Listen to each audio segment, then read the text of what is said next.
Solve y square equal to 3y. y square equal to 3y എന്ന് പറഞ്ഞ equation എത്ര solution ഉണ്ടെന്നാണ് ചോദിച്ചിട്ടുള്ളത്. 4 ഓപ്ഷൻസ് ഉണ്ട്. Option A only 0, option B only 3, option C 0 3 and option D 0 -3.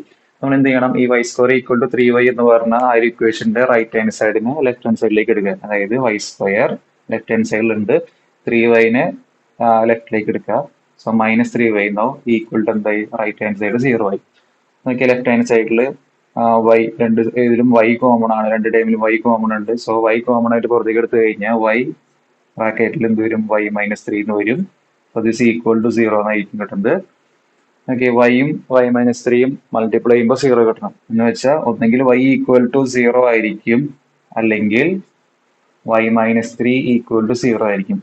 y equal to 0 എന്ന് നമുക്ക് ഒരു solution കിട്ടി. രണ്ടാമത്തെ സൊല്യൂഷൻ നമുക്ക് ഇവിടെ നിന്ന് കിട്ടും y -3 ഈക്വൽ ടു 0 ആവാം. y -3 ഈക്വൽ ടു 0 ആവണമെങ്കിൽ y യുടെ വാല്യൂ എത്ര ആയിരിക്കണം? 3 ആയിരിക്കണം. അപ്പൊ നമുക്ക് രണ്ടാമത്തെ സൊല്യൂഷൻ കിട്ടി.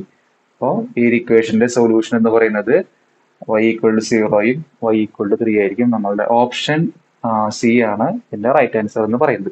അപ്പോൾ ഈ വീഡിയോ ഇഷ്ടമായാൽ തീർച്ചയായും ലൈക്ക് ചെയ്യുക, മറ്റുള്ളവർക്കും ഷെയർ ചെയ്യുക. ഇതുപോലുള്ള വീഡിയോസ് ലഭിക്കാൻ ഈ ചാനൽ സബ്സ്ക്രൈബ് ചെയ്യാൻ മറക്കല്ലേ.